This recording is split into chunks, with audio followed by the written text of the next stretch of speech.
All right, I'm here with the man, the myth, the legend that is Sheriff Nick Cocchi, who is our benefactor for this annual political mosh pit that is the Sheriff's Picnic. Thanks once again for allowing Focus Springfield to be here to tape interviews with people. We appreciate that.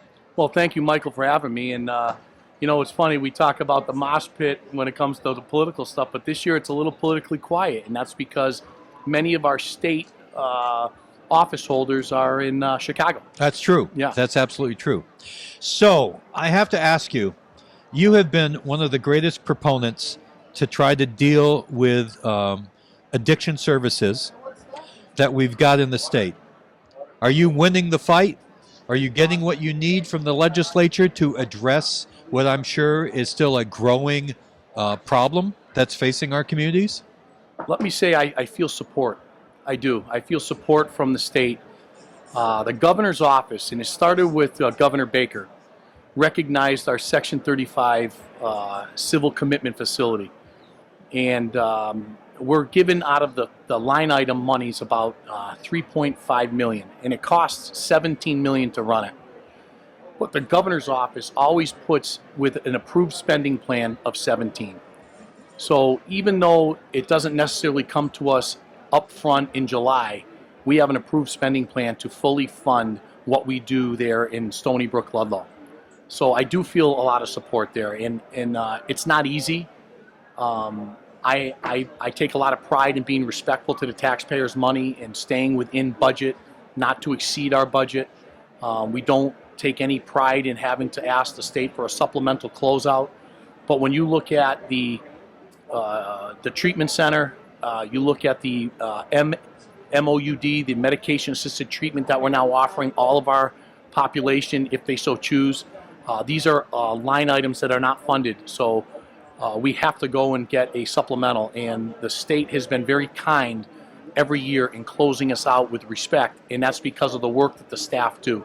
So really, I give a lot of the credit to the men and women who punch the time clock every day, come in and provide those services, and really are changing lives and letting families who go to bed at night with terror in their mind of what's going to happen to their loved one who's running the streets and using and abusing their bodies.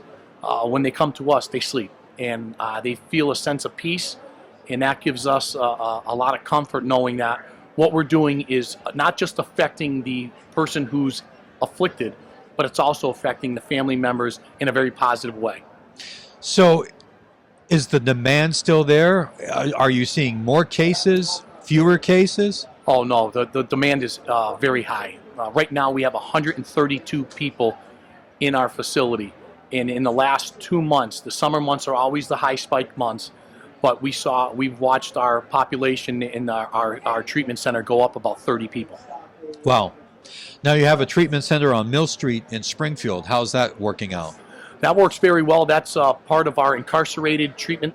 So anybody that's the old DUI, the old alcohol center, but we've transformed that over the past probably 15 years into an all-purpose treatment center. So now we're not just looking at alcohol abuse, but we're looking at also the substance abuse. So it's a coupled treatment plan that gives everybody the opportunity to, number one, understand what addiction is, and then to understand what it takes to fight addiction. It's not easy. It's an everyday battle. Right. You can be in recovery for 15 years, but you still fight one day at a time. And I think that that's one thing that we're very proud about, that we have people come back. We just issued an individual a 34-year coin, and every year he comes back to the treatment center, and we issue that to him because it meant a lot to him that was the place where he started his recovery. And the fact that he shares that with us 34 years later is just a very welcoming feeling that this person who has not only done an unbelievable job staying in long-term recovery, but that they take pride in coming back and sharing with us their success and letting us know that we were a part of that. Excellent, excellent. You getting a sense that we're winning the war on crime from your perspectives and as? No, not at all. Matter of fact, I think we're losing ground. Really? I know statistics will tell you the crime is down. Okay, crime's down, but violent crimes are up. And violent crimes are the one that terrorize, victimize, and horrify communities. I have on my phone the app Shot Spotter. It shows every gunfire in the city of Springfield and Holyoke. My phone goes off all night, every Wow. single night. Wow. And sometimes it's just a one-shot type thing. Maybe there's 4 or 5 shots.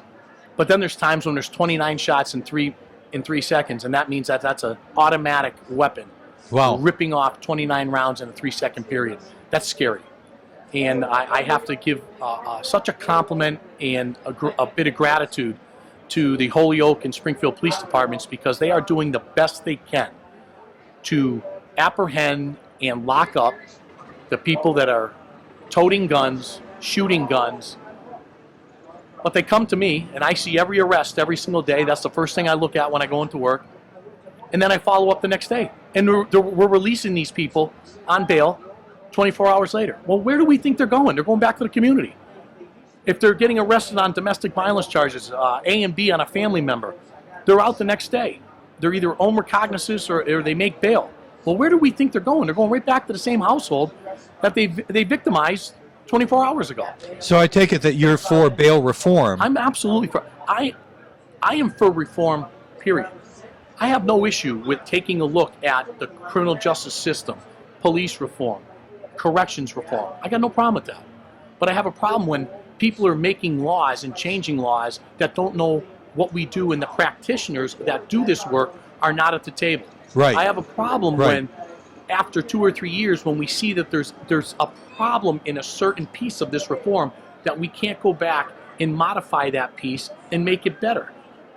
I think that, and I stand strongly with Mayor Sarno and District Attorney Gallooni, strongly with them on looking at the way that there's some dangerousness type of crimes that are being put back on the street, whether it's gun violence, whether it's carrying a gun, whether it's substance abuse. Look, I don't think somebody with a substance abuse problem necessarily has to get locked up. I think there's diversionary programs for that. But when you're carrying a gun, when you're pulling the trigger, you're exhibiting dangerous behavior, reckless behavior. Right. I don't understand why they're back on the street. And don't blame the criminal justice system, and specifically the correctional system, for not doing something with that individual when we get them for 24 hours. We need some time. We have programs. They're evidence-based, statistically proven programs that can affect positive change in someone's life.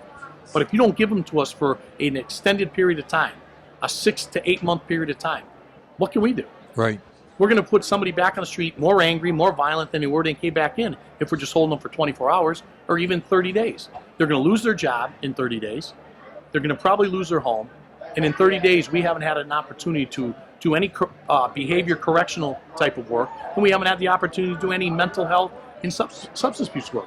So we're sending them back to the community without a job, without a place to live, and with no resources. So where are they going? Well, they're going to go right back to the criminal element to try to survive. I can't blame them, but we can blame the system.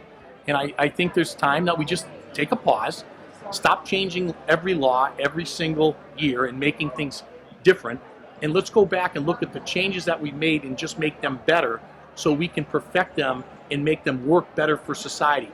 Where is the word victim ever being talked about in reform? You don't hear it.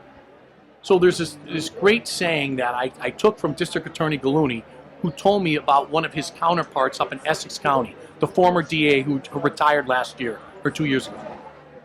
The victims have become invisible, and the defendants have become the victims in Massachusetts. That's absurd. It's crazy. And we as a Commonwealth are better than that. We're better than that than to just take and discard what our victims are feeling and how we put people back into the community, and our victims are not feeling one bit more protected or safe. Sheriff, you're doing a great job, if I can editorialize here. And we ought to sit down for a half an hour on government matters and talk about this. Thanks so much for coming by. Thank you very much, Thank you for Michael. hosting us. Oh, thank you. Thank you for being here. Thank you so much.